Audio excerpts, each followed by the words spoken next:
des élections législatives ce dimanche au Liban. C'est une première depuis 2009. Avec nous pour en parler, Georges Malbruno. Bonjour. Bonjour. Vous êtes grand reporter au Figaro et spécialiste du Moyen-Orient. Alors expliquez-nous pourquoi justement tous les derniers scrutins ont été successivement repoussés comme cela. Bien parce que le Liban, comme souvent, est prisonnier des conflits régionaux, et en particulier du conflit en Syrie, et plus généralement du conflit qui oppose aujourd'hui l'Iran et l'Arabie saoudite. Le système politique libanais repose sur un équilibre confessionnel, une répartition du pouvoir entre les confessions. Le président de la République, traditionnellement, est chrétien, aujourd'hui c'est Michel Aoun. Le président du Parlement est chiite, c'est Nabi Berri, et le Premier ministre, qui détient un certain pouvoir, est un sunnite, c'est Saad Hariri. Les sunnites sont traditionnellement soutenus par leurs grands électeurs saoudiens, les chrétiens par leurs grands électeurs, on pourrait dire français, et les chiites par leurs grands électeurs iraniens. Et donc, avec la guerre en Syrie, en particulier, il y avait eu des tensions qui ont empêché l'adoption d'une nouvelle loi électorale, d'un nouveau scrutin. Et pour justement réélire les 128 députés de la Chambre libanaise, une nouvelle loi électorale a été votée en 2017. Quels sont les principaux changements qui sont assez conséquents quand même? Oui, alors il y a eu effectivement, après moult débats, l'adoption d'une nouvelle loi électorale. Il y a eu l'adoption aussi d'une loi qui permet à la diaspora de voter.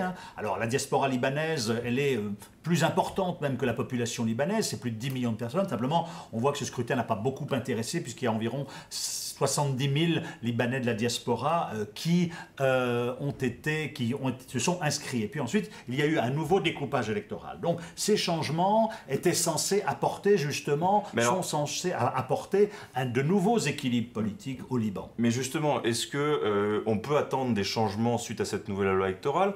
On voit par exemple la société civile s'impliquer beaucoup dans cette campagne, même s'ils n'ont pas les moyens des élus qui font des campagnes médiatiques absolument faramineuses au niveau financier. On voit aussi les femmes qui arrivent progressivement sur la scène politique libanaise.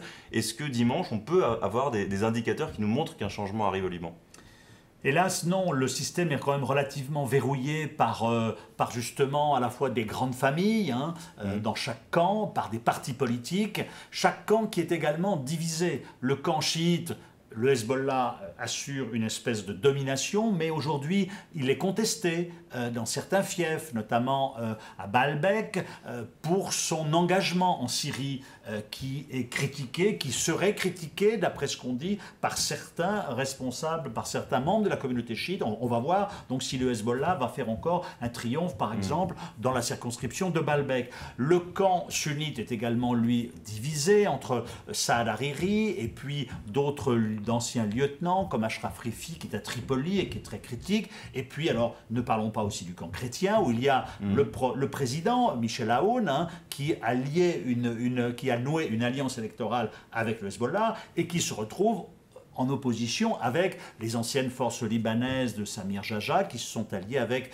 les Kataeb de Sami Gemayel. Donc vous voyez, une scène électorale toujours très divisée, fragmentée. Au-delà de ces clans qui sont déjà très installés, est-ce qu'on peut voir une émergence d'une nouvelle classe politique, peut-être plus jeune, qui vient d'autres Non, parce qu'il y a un verrouillage. Il y a un verrouillage par ces familles, il y a un verrouillage par le système, il y a un verrouillage par les grands électeurs internationaux qui fait que, il ne faut pas s'attendre à l'émergence d'une nouvelle classe politique. Certains ont essayé, mais ils se sont cassés les dents. Ça viendra peut-être, mais je pense qu'aujourd'hui, on est encore trop tôt parce qu'il y a eu, comment dirais-je, une prédominance des tensions régionales qui fait que chaque camp se retranche. Les sunnites disent aujourd'hui, notre ennemi, c'est l'Iran, c'est le Hezbollah. Les chrétiens, eux, sont entre les deux. Et les chiites, eux, par opposition, disent notre ennemi, c'est Daesh, c'est les sunnites, etc. Et donc, tout ça fait que la scène politique libanaise reste prisonnière de ces schémas établis depuis de longues années. De ces schémas en interne, mais surtout, vous le disiez au début, du contexte géopolitique.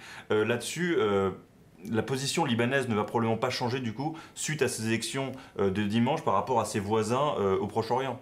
Non, simplement la question qu'on peut se poser, c'est de savoir si le Liban ne pourrait pas faire les frais tôt ou tard de cette montée des tensions à laquelle on assiste aujourd'hui entre l'Iran et Israël. Cette montée des tensions pourrait avoir comme théâtre d'expression, si vous voulez, la Syrie, mais le Hezbollah est une pièce importante du dispositif iranien dans la région.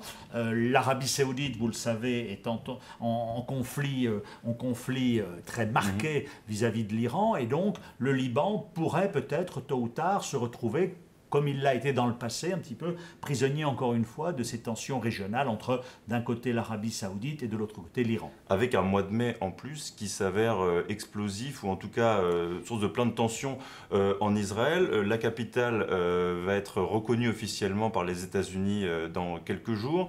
Également le 12 mai, sur l'accord iranien, Donald Trump va se prononcer sur cet accord. Effectivement, il y a ces aspects-là, et puis il y a aussi, après, une fois qu'on aura élu un Premier ministre libanais qui sera vraisemblablement Saad Hariri, Oui. il va y avoir ce qu'on appelle une déclaration de politique générale, qui est toujours un moment important, parce que justement là se pose la question notamment des armes dont dispose le Hezbollah. Vous savez que le Hezbollah, c'est un État dans l'État, puisqu'il a des armes fournies par l'Iran, qui passent par la Syrie, qu'Israël bombarde parfois, mais qui sont, je veux dire, supérieures à l'armée libanaise. Donc ça pose un problème.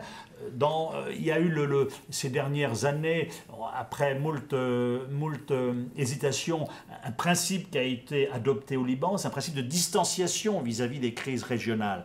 Mais donc va se poser la question de nouveau de ce principe de distanciation. La guerre en Syrie, disons, s'approchant de sa fin, le Hezbollah, conscient des critiques que sa participation a suscitées, décidera probablement tôt ou tard de se retirer de Syrie, mais on n'en est pas encore là. Et avant ce moment-là, eh bien, se posera de nouveau la question des armes du Hezbollah face à Israël, de la participation du Hezbollah en Syrie, mais également au Yémen ou marginalement en Irak. Et donc cette question-là va encore, je dirais, attiser les tensions au Liban. Merci beaucoup, Jean-Noël Bruno, pour le contexte autour de ces élections législatives au Liban, que vous suivrez bien sûr sur le Figaro Live, sur le Figaro et sur le Figaro.fr. Ciao.